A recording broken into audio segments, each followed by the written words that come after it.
most destroyed Game Boy that I've ever seen. And I got it for $5 at a garage sale this weekend. Can I save it? Can we rebuild it for less than the cost of a working Game Boy? Maybe even throw in a few upgrades? Dr. Mario has his doubts.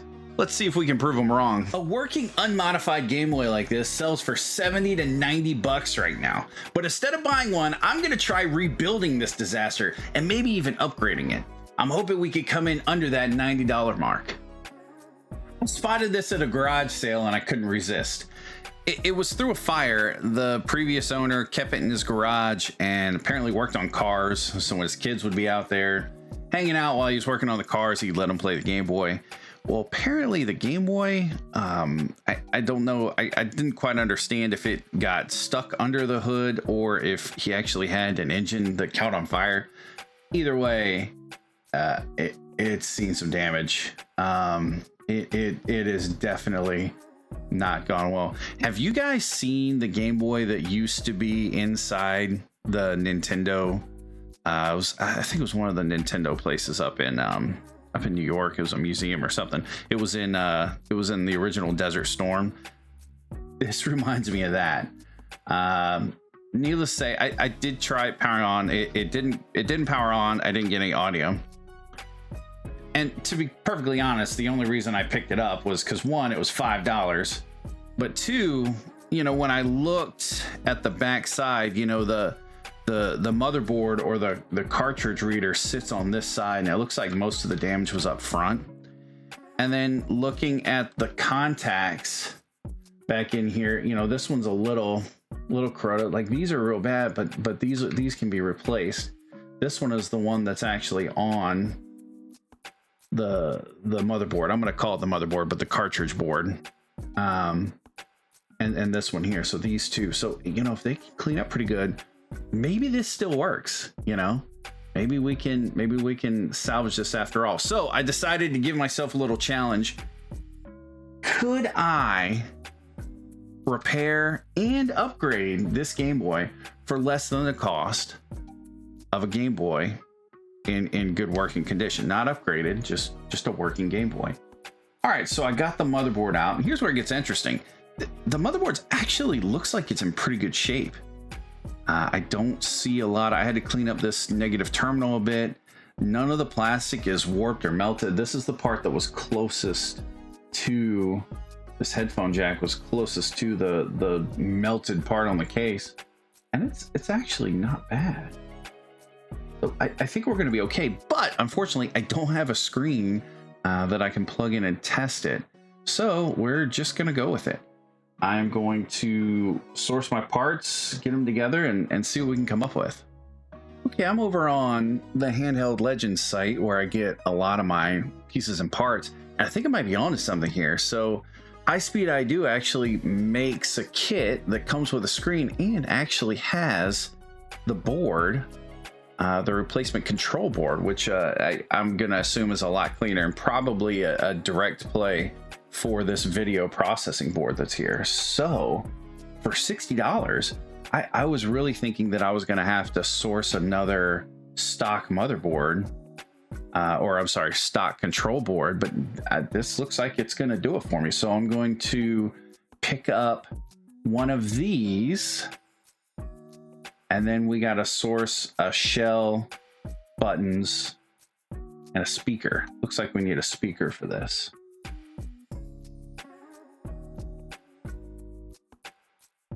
Awesome. So for the shell, I picked this up actually a couple weeks ago now at Southeast Game Exchange. There was a vendor there that was selling these UV printed shells, which you can find them on eBay, Etsy, and all over the place. Really awesome. Pretty neat the things you can do with UV printing now on plastic. So I'm going to try using it. We'll see what happens. I did pick this up for $10, so we'll add that to our total. And yeah, see where we got. Let's see. So in total, we've got $5 for the motherboard, $10 for the shell, which the shell came with the glass too. The LCD kit was $60. The buttons and membranes were $10. And I was able to harvest a speaker from another Game Boy, not the burnt up Game Boy. So I'm going to call that one free. My donor speaker was dead. It's going in the trash. A speaker I had hanging out on the shelf, which I don't think is the right speaker. It's not even a Game Boy speaker. It was just the same size. It didn't work. I'm getting rid of it. Handheld Legend, once again, FunnyPlaying speaker. These clear speakers, they're only $4, but we got to add it to our total. So let's fire it up. Okay, now that we know everything works, let's go ahead and put this bad boy together, see where we're at.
A problem with keeping the screen in place.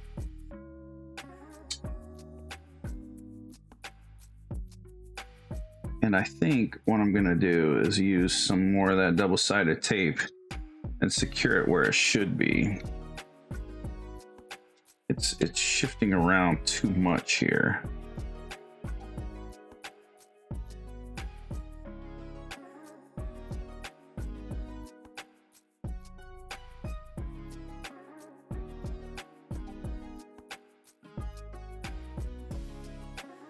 All right, so when you install the board, you want it,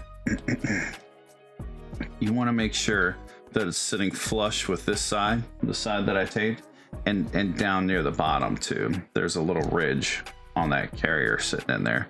You want to make sure all of that is good. All right, now that's going to hold it in place, at least while I get everything installed.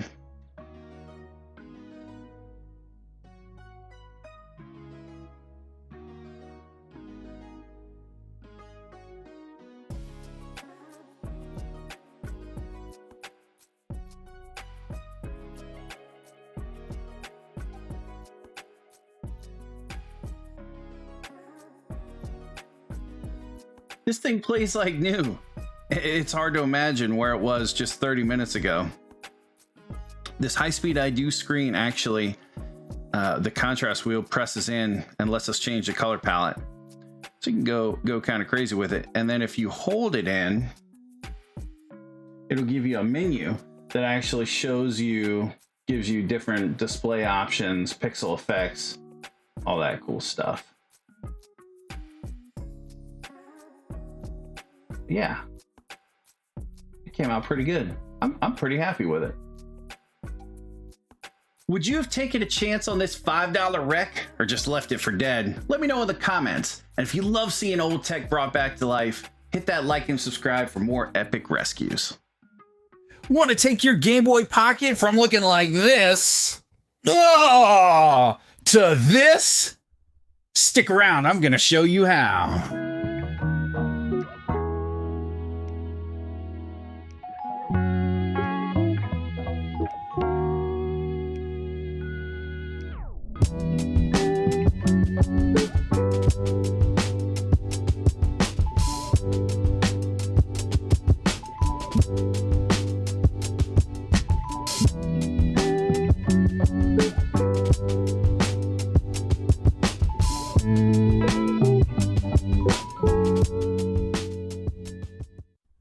All right, here is our game board that we've rescued. A little bit of corrosion on the battery terminals, nothing too bad though. The cart slot looks pretty good. Yeah, all in all, it's actually a clean board. A little bit of corrosion on some of these pads. We'll clean those up with a little bit of rubbing alcohol. A little bit of isopropyl alcohol, get that cleaned up real good. Yeah, all in all, I think it's going to make a good donor board. Now, what I am going to do is going to plug in a test screen that I have out of an original Game Boy Pocket, and I'm going to hook it up to my benchtop power supply and just make sure that we're good to go. So first things first, let's clean up any corrosion that we see on the board, and then we can go from there.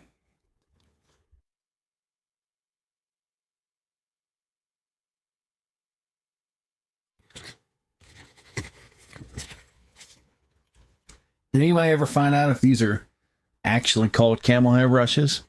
And if they are they actually made out of camel hair? I'm still curious.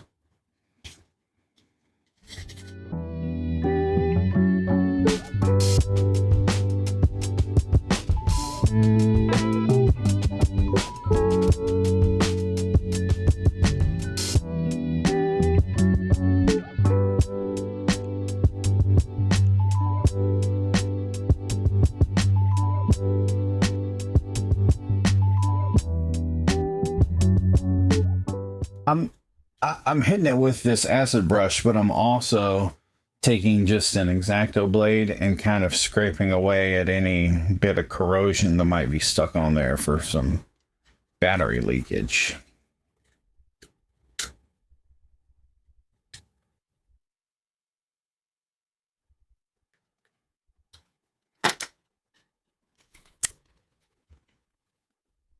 The more you get up, the less likely it is to spread.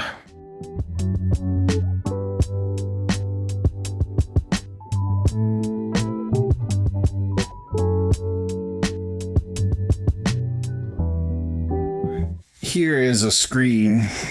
It's actually pretty much the same screen that was in here, except not blown out like that.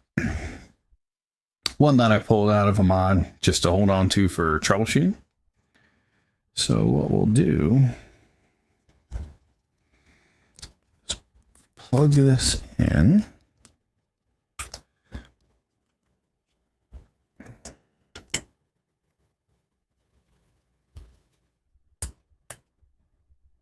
Because the last thing you want to do is mod a system and the motherboard not work. That would be horrific. So I have a benchtop power supply that I've set up for 3 volts DC. And let's see. So we have ground is our spring.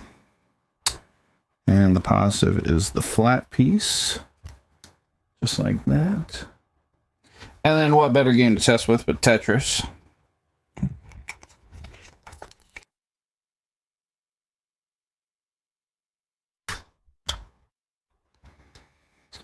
Okay. Make sure these are good. We will turn on the output of the power supply and rock and roll.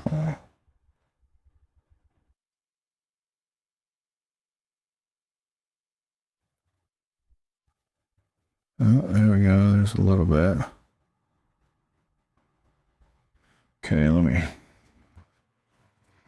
let's clean out the cartridge slot a little bit. Kill power on the power supply.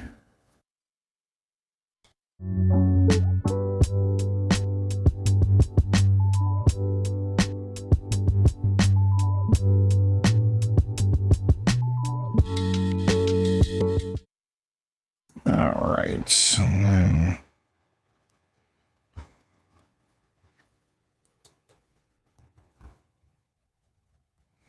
that's looking better.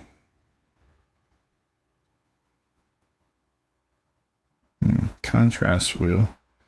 It's a potentiometer that's underneath that contrast wheel, and see it it only picks up, so you like all of that should be adjustment to contrast, but it's not working right.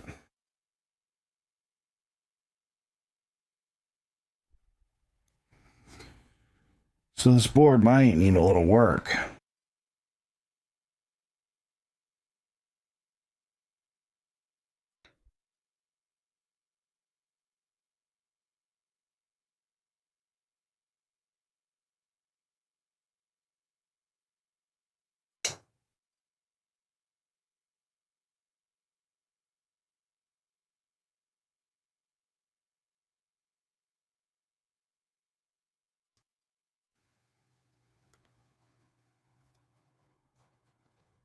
So we got no audio coming out.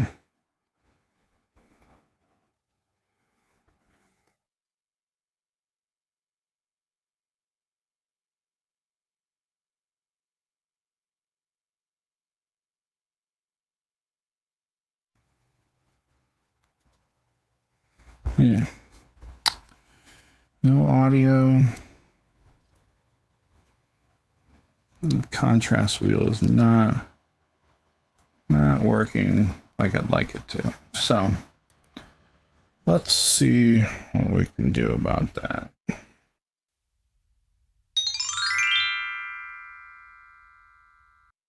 As I find trash Game Boys, I sometimes clean them up and then pull out the motherboards just to be sure, make sure everything's working, clean them up, get them working right. This is one of those. So let's test it and see if hopefully it's doing what we want it to do.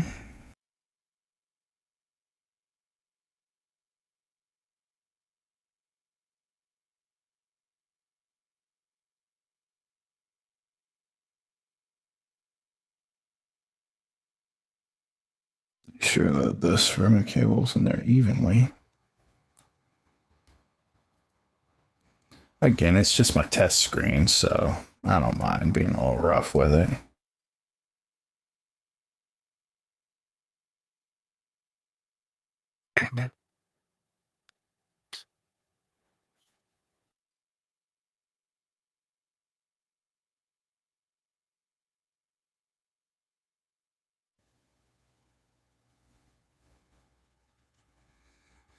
All right, here we go.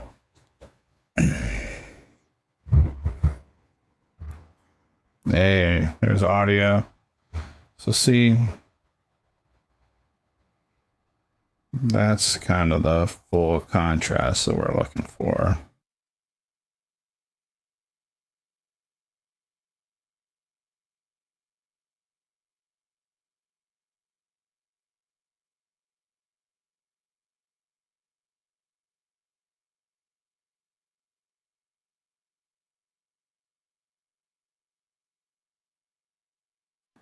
I don't know if you hear it or not, but audio is playing.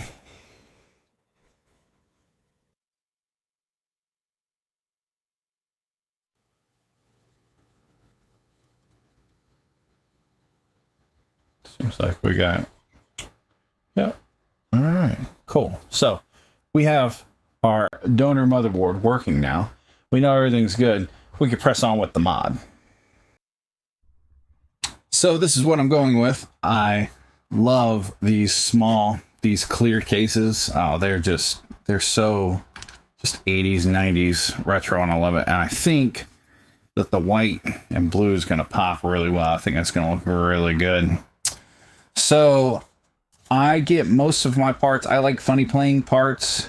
Most of my parts, I'll source them directly from FunnyPlaying, or I'll also go through Handheld Legend.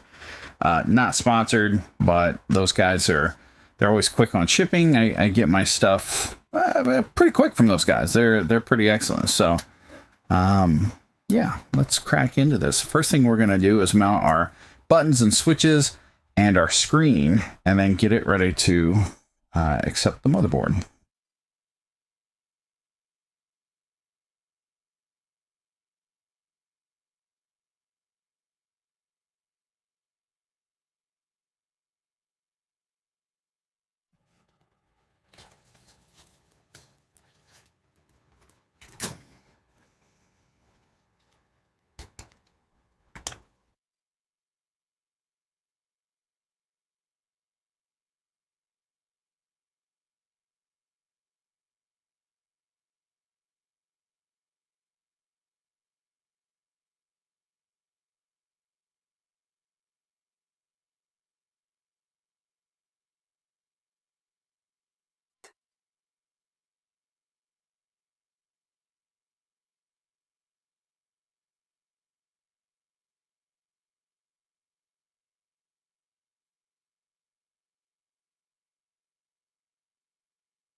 keep this clear piece on just to protect everything while I'm working. Make sure I don't scratch anything or mess anything up.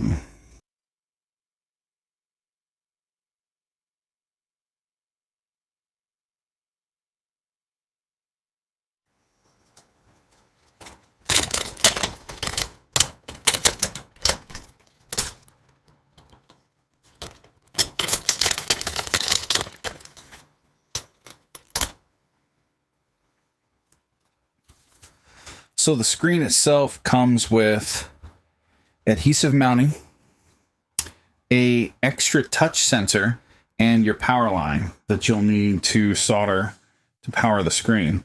I don't install the extra touch sensor because there's already a touch sensor built in to, there's already a touch sensor here built into the ribbon cable. So there's no need to, for me, there's no need to install another touch. So clear protective sheet on here.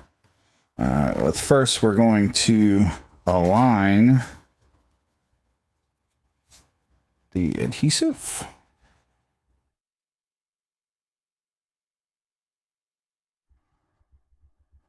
You can see this cutout right here is for the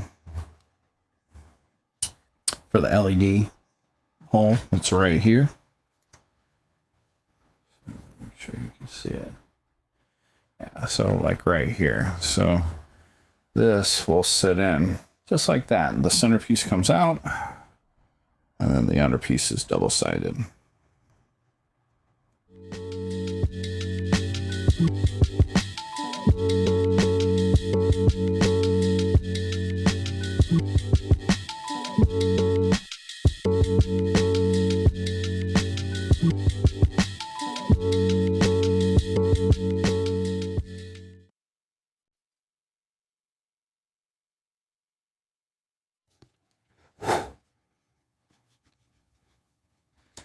Sure there's no dust in there.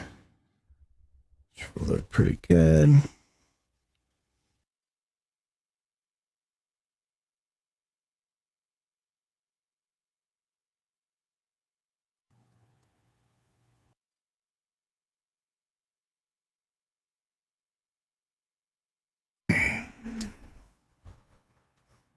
See in here. Dust.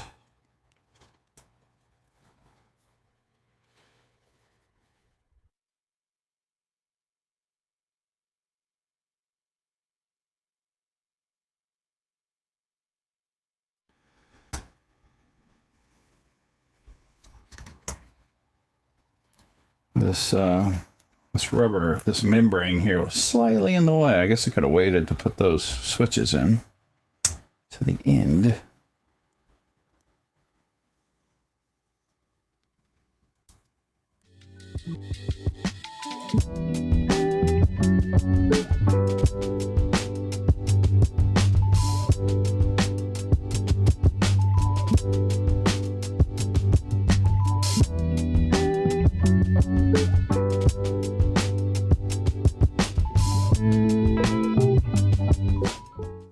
That it's looking good. So these three down here are what holds it in place. It's also all your backing for your buttons. So now when you flip it over, you should feel good, clean button presses, which we do. All right, so I'm telling you, this is if you want to get into modding and try something, get an original Game Boy or a Game Boy Pocket. It's one of the simplest mods that you can do, and it's a lot of fun too. It's not too stressful. There's one line you have to solder, not a big deal.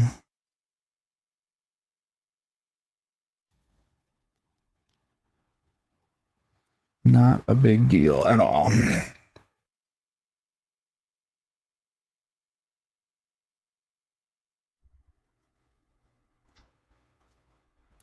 All right, and then I like to tuck this pad right here. It's a touch sensor. So I actually tuck it like right in here so that you can adjust it from the top, but we'll mess with that momentarily. Let's get this tested out first. So our one solder connection, what we need to do is from this power dot right here on the ribbon cable to the first pin of the power switch.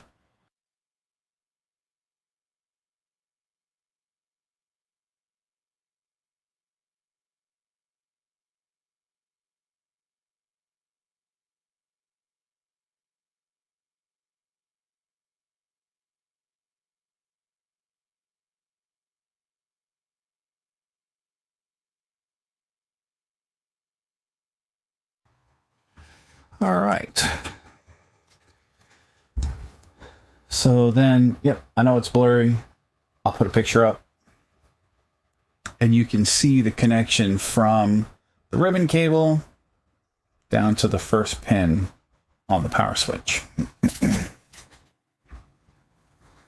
We'll apply power. Oh, look at that.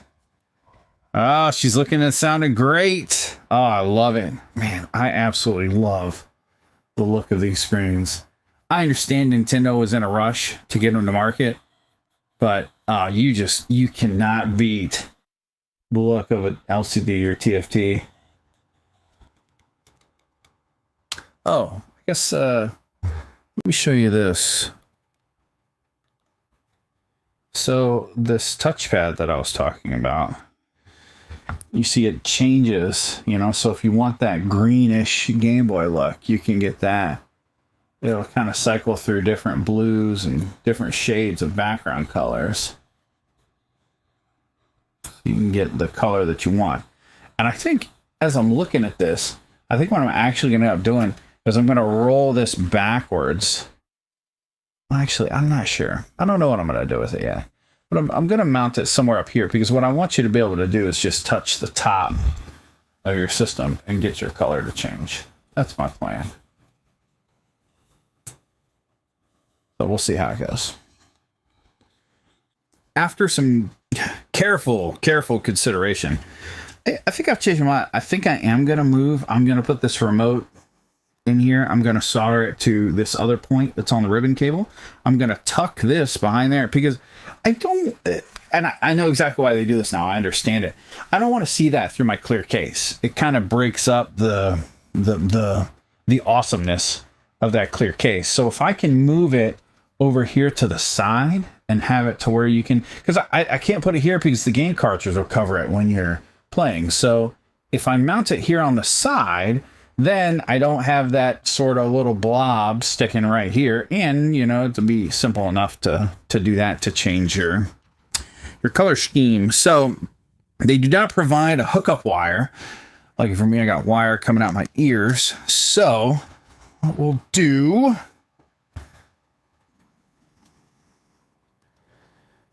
is 10 our touchpad.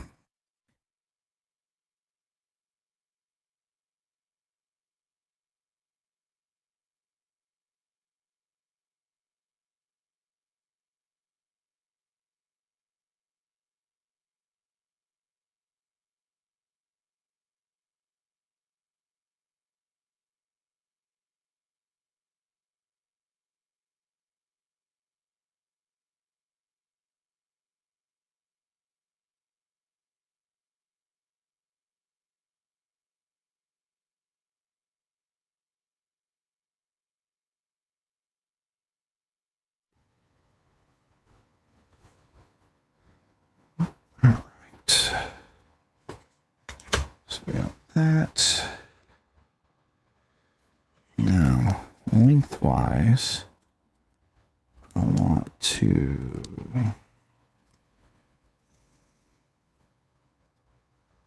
so we'll cut it right about there.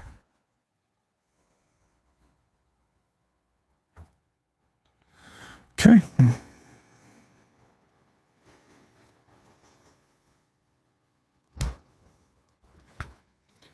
All right, and then same thing on the ribbon cable. We're just going to tend this other dot here Picture incoming.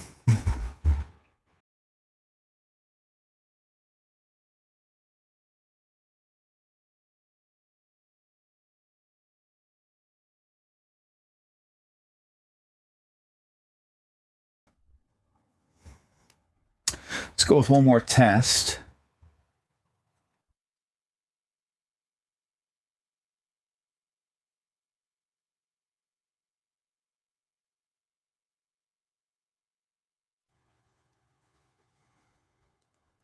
Okay, no game, but we are able to change colors just by touching the side there.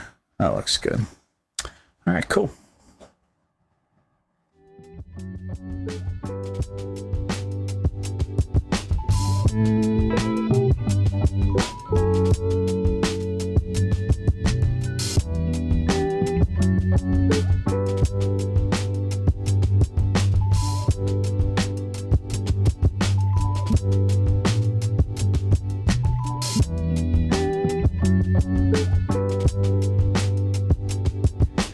And there you have it.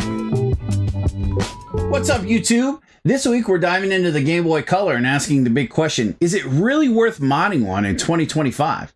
I grabbed this Game Boy Color at Rad Junk's trade night last month for just $70, and honestly, it's in pretty good shape. Usually when I mod a handheld, I'm working with something that's totally busted, cracked screens, burnt out screens, crusty buttons, you name it. And then what I'll do is I'll reshell it, put a new screen in it, and hopefully flip it for a little bit of profit. But this one doesn't need a thing. It is in really, really great shape. But even still, with modern IPS screens and custom shells, even this 25-year-old handheld can feel brand new. So in this video, we're going to break down the mods and whether it's actually worth your time and money in 2025. So let's grab our screwdrivers, our sense of adventure, and let's void some warranties. First thing we're going to do is tear this bad boy down and take a look at what we're working with.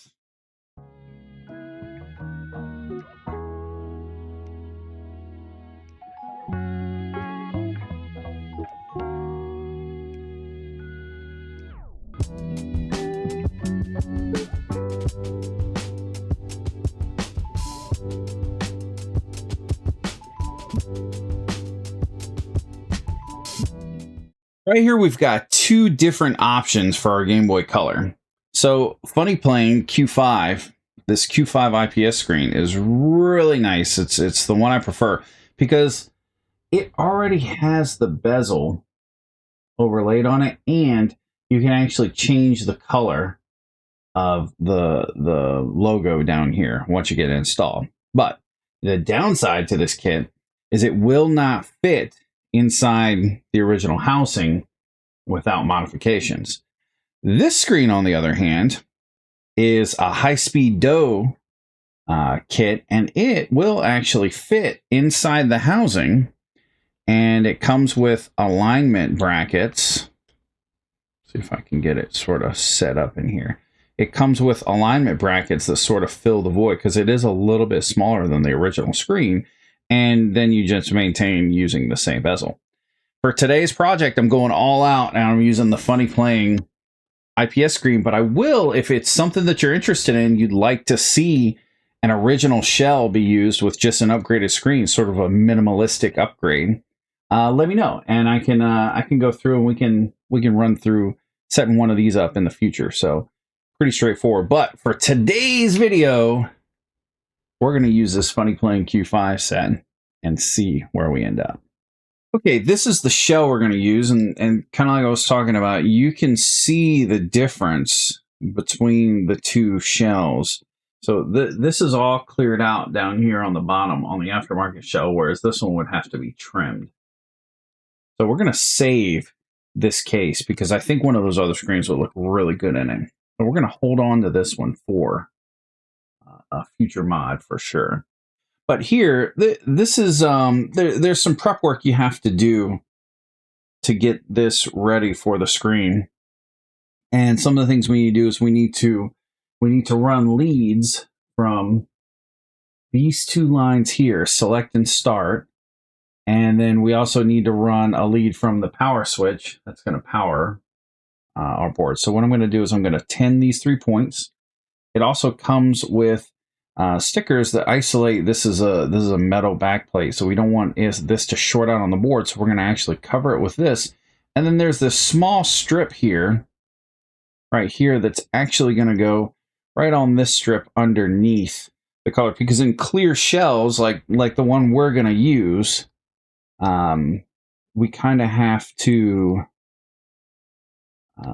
let's see, we get this. So I'm not going to set all the way down, so I'm going to crunch my ribbon cable, but see, we're going to be able to see that through there. So FunnyPlaying gave us this sort of sticker to put over there to kind of cover that up. So that's what we're going to go with.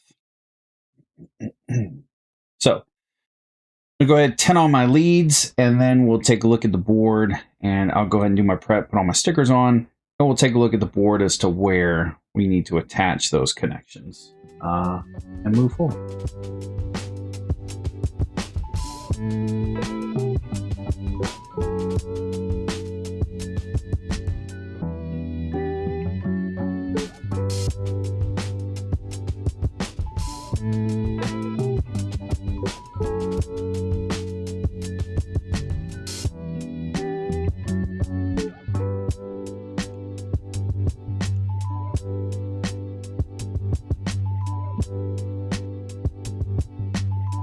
All right, so it comes with 3 leads.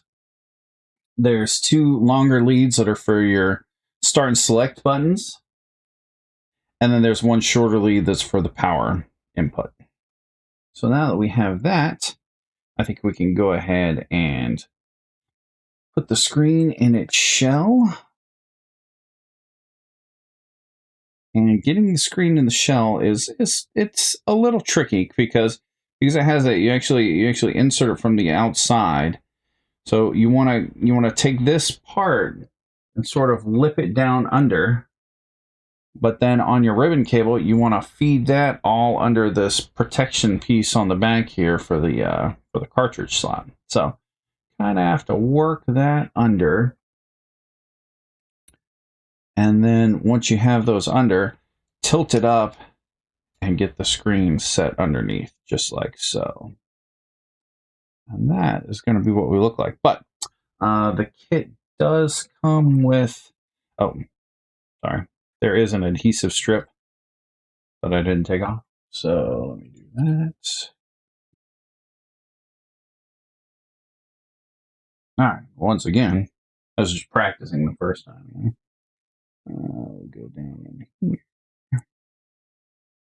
Raise up the back and into place. Make sure that what is happening is not happening. Make sure we're nice and free on the back there. And then really these shells their fit is so perfect. That's why I love them. I really do. I almost never modify a case anymore. If I find a Game Boy or any handheld for that matter that's in really good shape, I just don't modify it. I just leave it as it was because it's just so difficult to trim the case and get that good, nice fit and finish that you're looking for. So this, I think I'm just going to stick this here temporarily. I might end up moving that tape down here to this part, but for now I'm just going to leave it like that. So that's what we got. There's a screen protector on here. That's the bubble you see. In the middle, we'll pull that off later. So now we can move over to where these points are going to solder on our motherboard. Okay, the points that we're going to use for start and select are vias right here in the upper section of the motherboard. It's going to be blurry on here, but I'm going to put a photo up to show you real close. So there are points up here and there are points down by select and start that you can use as well. I like using the vias that are up here. Vias are simply pass-throughs on a motherboard used for test points and modding. Probably not what Nintendo originally intended, but I digress. So I'm going to use the points up here, and like I said, I'll give you a nice picture of what that looks like.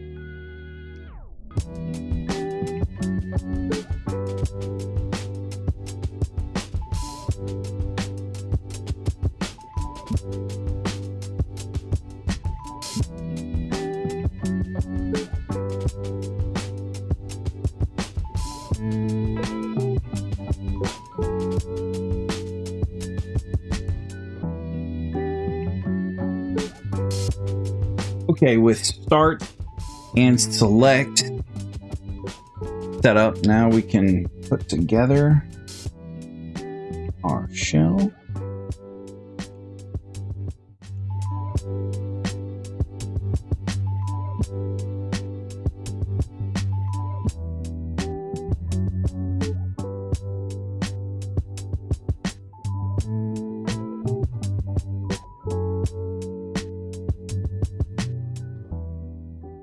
Do not use too much pressure when putting these screws in. Remember, it's new plastic you're going into, so be very careful. I'm threading this in. These 3 points are very important because this is all the backing for your button presses. Without this, the buttons would be mush.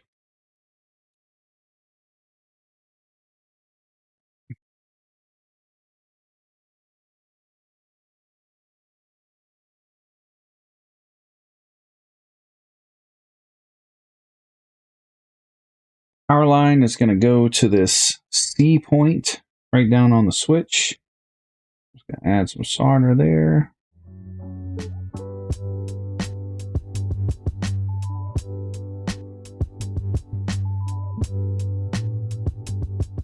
So now I want to test kind of my progress, see where I'm at. So I am going to hook up the old benchtop power supply.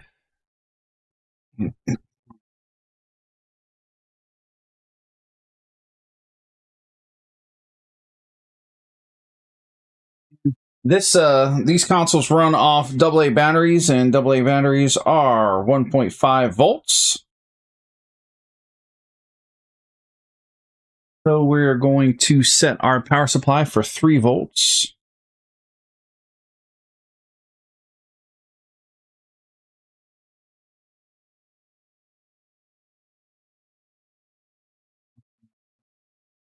On the output. And up the screen. Hey, looking good. Looking real good. I'm telling you, you can't beat it. Okay, and then just make sure we're good with the game.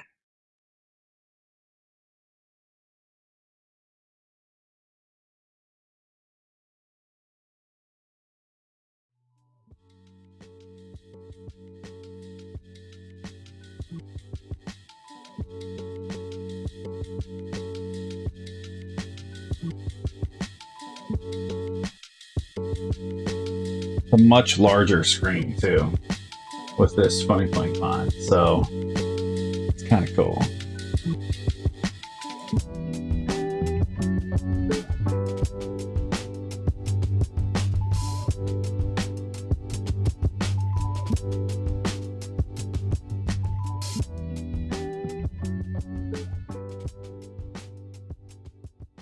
When I'm putting my case together, remember all these points are sort of, it's fresh plastic. It's never been threaded into. So I start off real slow. If I get any resistance at all, I back off, because the last thing I want to do is break off one of those screw points. It'll pretty much ruin the entire case, short of some miracle surgery.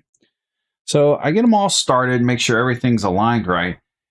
If it's really giving me a hard time, sometimes I'll add a little heat to the tip of the screw. Will actually help it cut into the new plastic more. I also find that if you can use the original screws from the Game Boy and not these new screws that are provided, the original screws seem to be better quality, hold up a little better, cut into the plastic better. I don't know.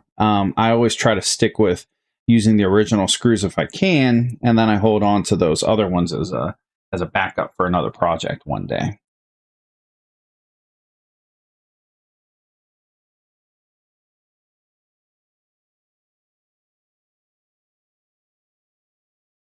And then once you feel resistance, that's it. You do not have to cinch them down very hard at all. You just want to make sure that it holds the case together. Make sure all our edges are lined up good, and we can keep going.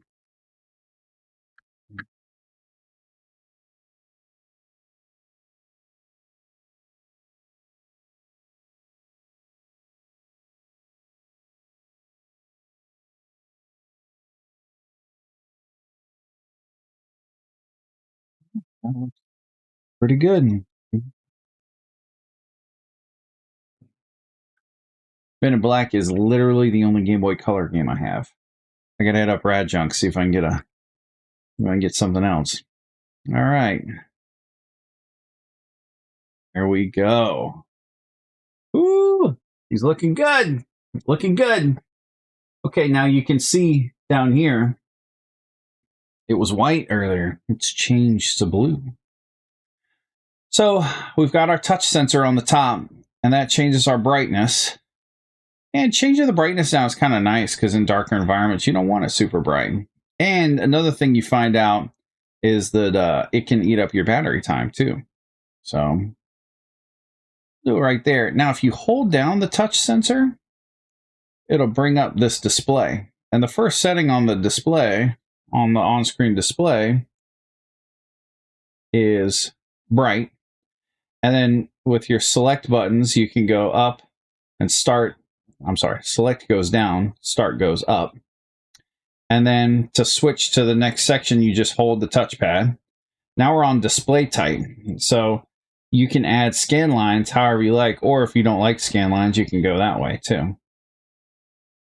So I'll go with no scan lines for now. The frame, that's just setting up your frame, and if you needed a frame, we don't need a frame here, so we're good. Logo color. This is the fun part right here. So we can change our logo colors with their preset ones that they have built in here, or we can actually go over and change the RGB of the color and get it looking right. So, I mean, sky's the limit here. Let's go funky though. Let's see here. I kind of like the red. I liked the red. So select goes down. I don't know if you can see that on-screen display or not, but select goes down. 22. It's not the best. There we go. 21. Seems cool. Go with the red. Let's go with red. That'll work. But if you did have a specific RGB code, you just come over here and you can actually change your RGB to make it any color you'd want. And then hold it down and you're back out of it.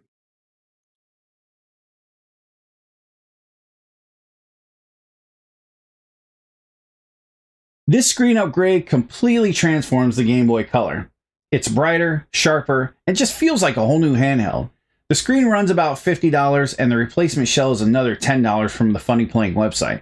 I'll drop a link in the description. In my opinion, this mod is totally worth it, but I want to know what you think. Would you spend the time and money modding a working Game Boy Color that's already in great shape? Let me know in the comments.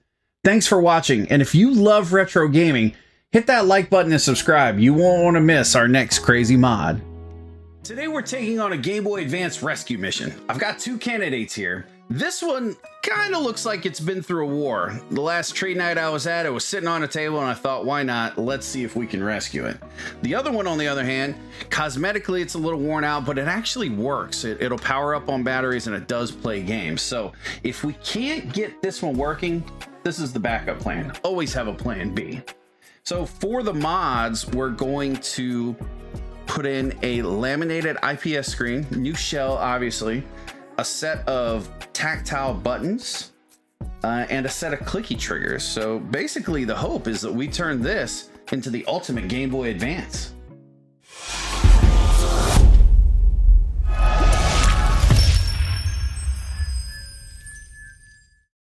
So the first thing we're going to do is crack open Plan A and see what we're working with.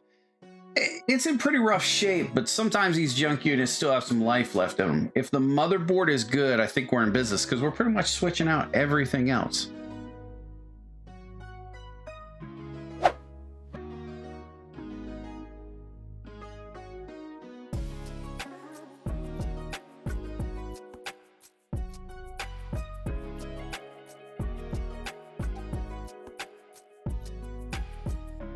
Oh yeah, that's not even great at all, but we're switching this, we're changing this out anyway.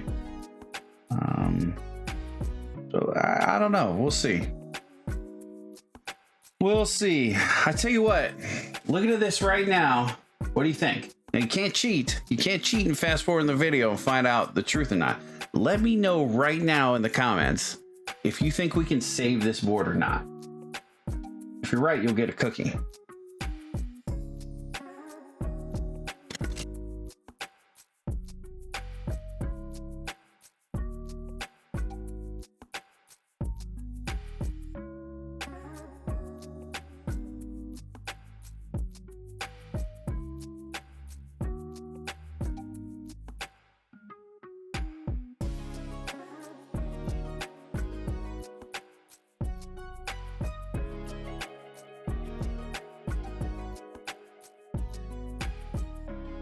Looking better. I think we're gonna get this button out of the way because it's obviously just too corroded, way too rusted to use anymore. So I'm gonna get the button and this the little standoff, the little backing plate on there. I'm gonna just take these off and then see what we can do.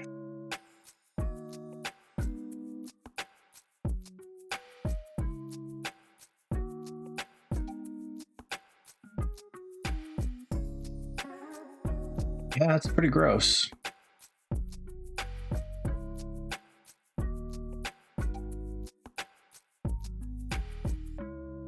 Looking better. We will see.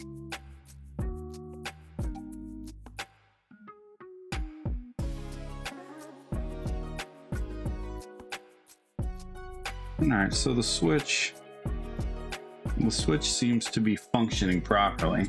So it's not the switch, it's definitely something here on the board, which, if we're being honest, I kind of assumed after seeing all that rust. I mean, look at all this junk that came off this board. So I'm gonna set it aside, and for sake of time, we're gonna move on to plan B. So all you plan B people in the comments, nice job, congratulations. There's cookies in your browser waiting for you. All right, so moving on to plan B, we've got it out, and yeah, I think it's looking pretty good. Definitely a lot better than the last one. Okay. So now that our board is cleaned up, we're gonna move on to the tactile button installation. We have to cut this board in half because it's actually going to be separated like this. Then we can move on with installation. So there are several solder points. See if I can get our focus working this morning. There are several solder points around the board that we're gonna have to link this board up to. And then for your start and select down here, it's a adhesive backing. It's gonna look something like this. I'll have a really good photo that I'll put in the video that shows each of the test points and where we're going to attach the board. Because what I like to do is on each test point, I like to add a little flux and pre-solder before I put the other board on. That just helps everything come together really nicely.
now that we have the mod installed, before I go any further, I want to test it just to make sure that all these points are good. I have the original screen.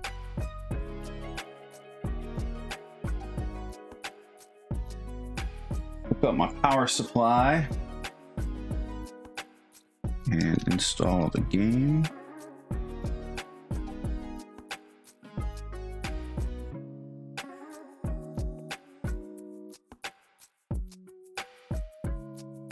Output on power supply and fire it up.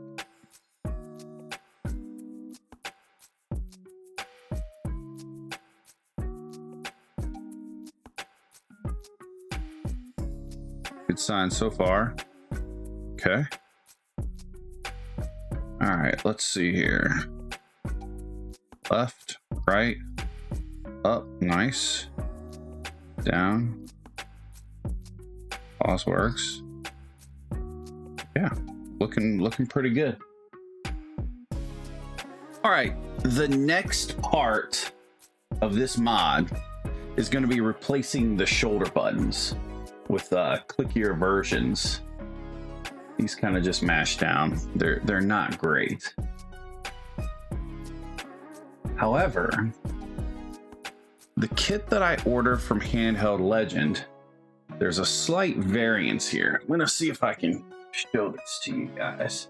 There's a slight variance in the depth of the switch.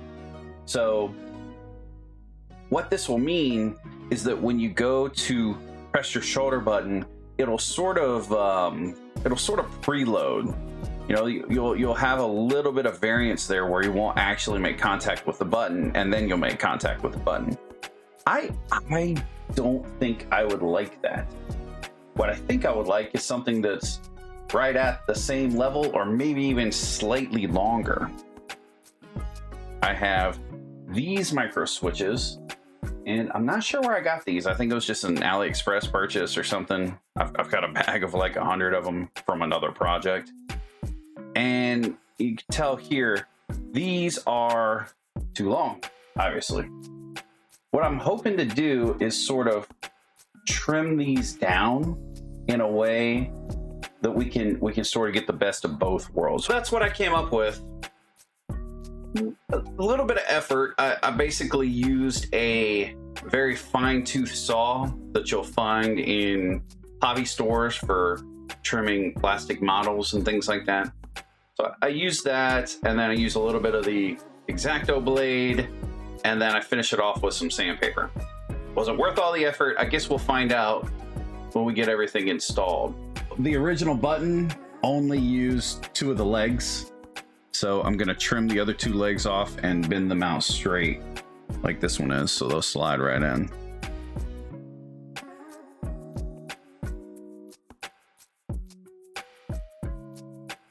Doesn't matter which 2 you use, they're all interconnected.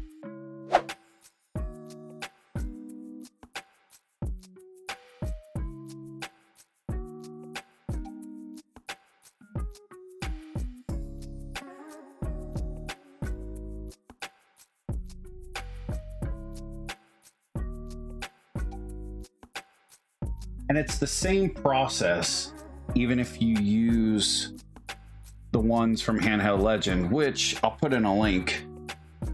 It's the same process. You just trim off 2 of the legs and bend the other 2 out straight. And then we're going to end up lining up right here. I got to get some solder out of there, it looks like. I'm going to use a little dab. I'm gonna use a little dab of hot glue here just to hold everything in place, so you don't get any slop in there when you're playing. Not necessary, and you could use different things. I'm sure some double-sided tape would do the trick, anything really, but hot glue seems to be a good option for me, so that's what I'm gonna use.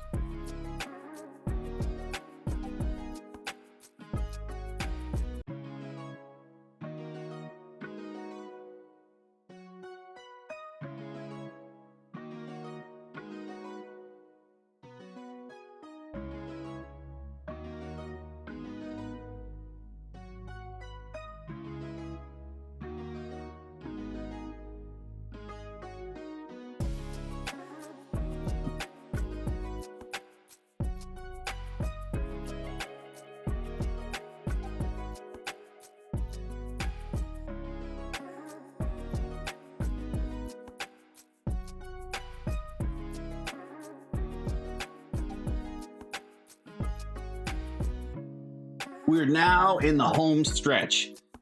Do me this favor, if you've tried any of these mods before, let me know in the comments. I'm curious to see if you think the tactile buttons or the clicky triggers are actually worth the time and effort we had to put into it.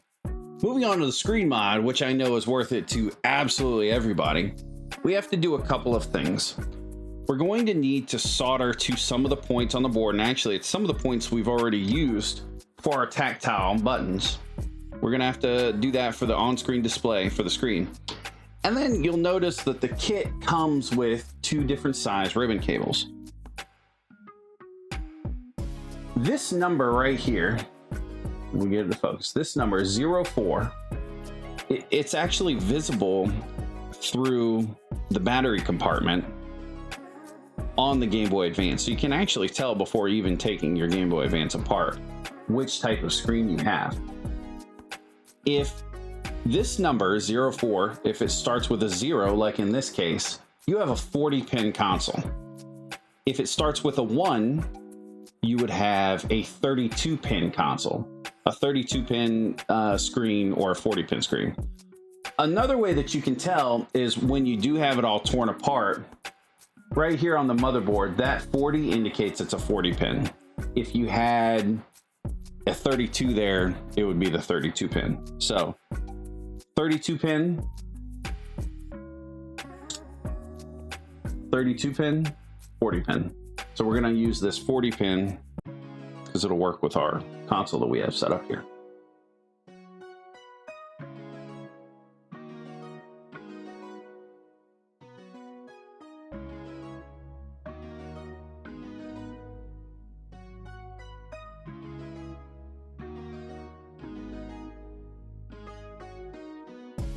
There is an adhesive backing here. This shell is very specific for these types of screens. It's the shell itself is already trimmed and modded in the way you want, and it has the connection parts for this adhesive.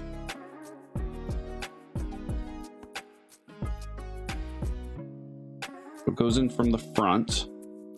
Make sure we don't pinch any of our lines or anything like that. Keep these touch pads out the way. We'll mount those in a second.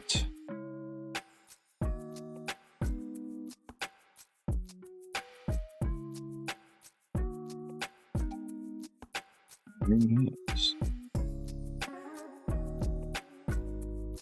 Don't want to press down too hard on the screen. Just give it a little bit just to make sure it seats into place.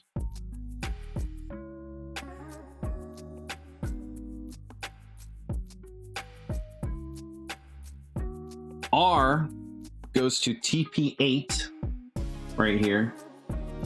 L goes to TP9 on this side. And select is TP2, which is actually this point here that we used earlier for our tactile switches.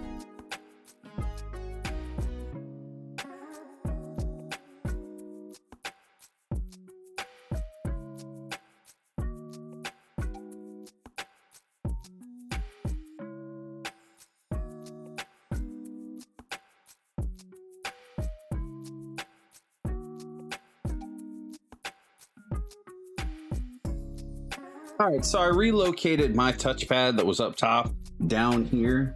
I think you only need one of them, but I'm not exactly sure with this screen. This is the first time I ever actually installing this screen, so we'll see what comes out. For the other touchpad, I added a little bit of extra copper tape there just to give a little bit more sensing to it, because it is going to be going through the bottom part of the screen. So hopefully that works out. If not, I'll fix it off camera so you guys don't have to see it, but I'll let you know what happens.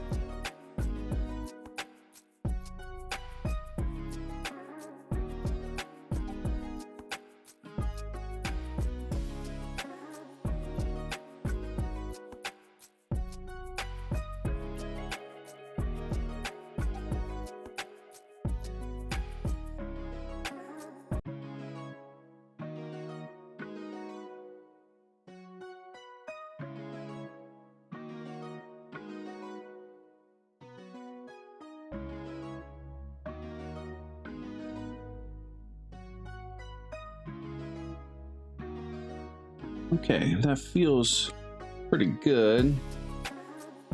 Let's give it another test.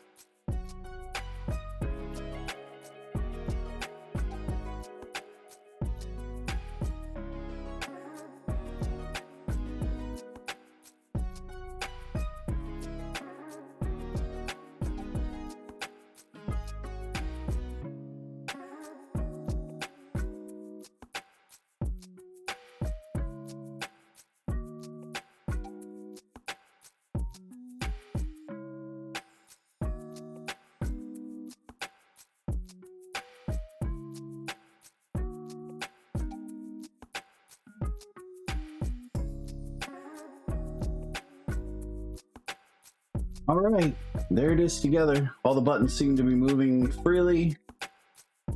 Thing looks super clean. We'll throw some batteries in and try it out.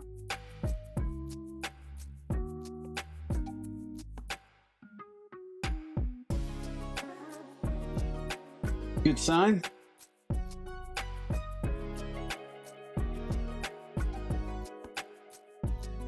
The buttons do have a nice little pop to them now. They're very responsive. I like it. Let's go ahead and get rid of this. Get rid of the old screen protector so we can experience all the goodness. Oh yeah, there it is. So in the end, Plan A didn't survive, but it wasn't a total waste. I was able to salvage the membranes and even the start and select buttons to use in this build. Plan B really stepped up, and now we've got a Game Boy Advance with a laminated IPS screen, new shell, tactile buttons, and clicky triggers. If I was to add one more mod, it would probably be a rechargeable battery. That's something we'll do in the future. Have you tried any of these mods yourself, or are you planning to? Drop me a comment and let me know. I hope you enjoyed the build. Now go do all those YouTube things, like and subscribe, and I'll see you in the next one.